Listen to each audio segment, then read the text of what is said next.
Salam saudara terkasih dalam Kristus Yesus. Pada kesempatan yang indah ini kita akan merenungkan firman Tuhan yang terambil dalam kitab Kejadian 50 ayat yang ke-20. Saya akan membaca untuk kita semua. Memang kamu telah mereka-rekakan yang jahat terhadap aku, tetapi Allah telah mereka-rekakannya untuk kebaikan, dengan maksud melakukan seperti yang terjadi sekarang ini, yakni melihara hidup suatu bangsa yang besar. Langsung saja teman-teman, saudara terkasih dalam Kristus, saya mengangkat tema untuk kita semua, yaitu rancangan Tuhan yang tak pernah gagal dalam hidup kita. Baik, kita boleh belajar dari kisah Yusuf, salah satu tokoh Alkitab dalam kitab Kejadian. Bagaimana Yusuf ini mengalami masalah, mengalami setiap persoalan dalam hidupnya. Namun rancangan Tuhan dinyatakan dalam dirinya. Yang pertama itu ketika ia harus dibuang ke dalam sumur, lalu ia dijual. Dan ketika ia dijual, dia harus menjadi seorang budak di Mesir, di rumah Potifar. Dan ketika ia harus menjadi budak, setelah ia menjadi budak, lalu ia dipenjarakan. Coba teman-teman bersaudara terkasih dalam Kristus Yesus, kita renungkan permasalahan yang dalam Yusuf. Namun rancangan Tuhan tidak gagal dalam hidupnya. Rancangan Tuhan digenapi dalam hidupnya. Bagaimana pada endingnya dia menjadi seorang yang sangat dihormati, seorang yang sangat dipercayai di dalam suatu bangsa, yaitu bangsa Mesir. Dia menjadi tangan kanan bagi bangsa Mesir. Dia menjadi orang yang nomor 2 dari Firaun di tanah Mesir. Bagaimana dia seorang pendatang di sana, seorang budak dulunya, dan ia boleh menjadi seorang pemimpin yang sangat luar biasa. Langsung saja kita mengambil tema bagi kita semua teman-teman, saudara terkasih dalam Kristus Yesus. Tema yang pertama untuk kita yaitu tidak menjadi orang yang pendendam. Kenapa saya bilang tidak menjadi orang yang pendendam? Karena Yusuf ini mampu memaafkan setiap orang yang melakukan kesalahan bagi dia, termasuk saudara-saudaranya yang membuang dia ke dalam sumur lalu menjualnya. Coba kita bayangkan teman-teman, kita renungkan bagaimana yang dialami Yusuf, bagaimana kehidupan yang dialami Yusuf ketika ia harus dibuang oleh saudaranya kandungnya sendiri, harus terpisah dari keluarganya. Namun ketika ada masa kelaparan pada saat itu, ada 7 masa kelaparan, ada 7 masa kelimpahan.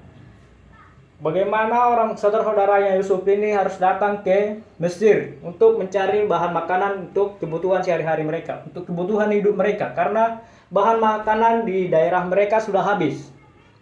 Lalu mereka berinisiatif untuk pergi ke Mesir karena di Mesir banyak bahan makanan. Ketika Yusuf melihat saudara-saudaranya itu, dia tidak langsung mengintimidasi. Dia tidak langsung meminta pertanggungjawaban. Kenapa kamu ini? Kenapa kamu ini? Kenapa kamu ini? Kenapa kamu harus buang saya? Dia tidak pernah berkata seperti itu. Dia tidak pernah menuntut. Namun dia dengan penuh belas kasih, dia dengan penuh rasa sayang, dia mampu memaafkan saudara-saudaranya itu. Dia mampu bahkan merangkul saudara-saudaranya itu. Coba kita renungkan teman-teman, apakah kepribadian Yusuf ini ada dalam diri kita masing-masing? Jadi teman-teman, hendaklah kita meneladani kerendahan hati yang seperti Yusuf miliki. Poin yang kedua, optimis. Kenapa saya bilang optimis?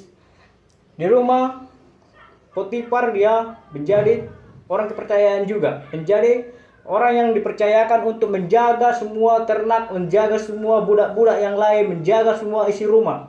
Hanya satu yang tidak dia sentuh, yaitu istri Potifar. Dia tidak berani menyentuh, karena dia percaya bahwa Tuhan selalu melihatnya, karena dia percaya bahwa Tuhan selalu menyertainya. Karena dia juga tidak ingin membuat dosa, dan tidak sekali-sekali ingin melakukan dosa. Dia tetap konsisten dan dia tidak mau melakukan dosa. Walaupun Tante Potifar sudah mengajak-ajak dia untuk melakukan zina, melakukan cabul, tapi dia sama sekali tidak tergiur. Kita boleh lihat dari sisi ini teman-teman, bagaimana istri Potifar ini seorang yang bekerja di istana Firaun. Otomatis istrinya itu pasti cantik dan Si Yusuf sama sekali tidak tergiur pada istrinya. Karena dia percaya kalau dia tidak ingin melakukan dosa. Karena dia percaya kalau Tuhan itu ada, kalau Tuhan itu hidup. Jadi kita konsisten teman-teman, jangan sekali-sekali kita ingin melakukan dosa. Hendaklah kita bisa meneladani Yusuf ini juga dalam hidup yang konsisten dan menjaga kesuciannya.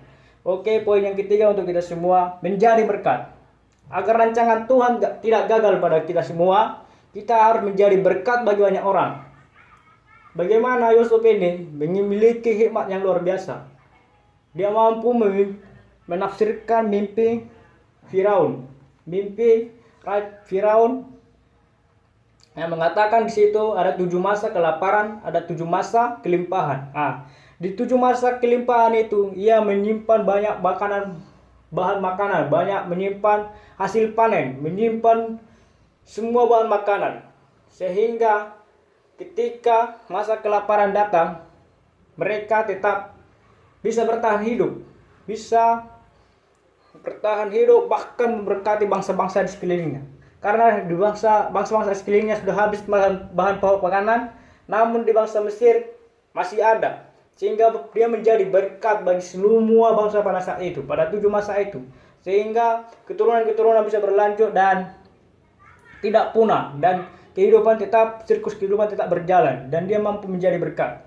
Baik, sekian dan terima kasih. Bila kiranya firman Tuhan ini menjadi berkat bagi kita dan kita mampu meneladani Yusuf ini.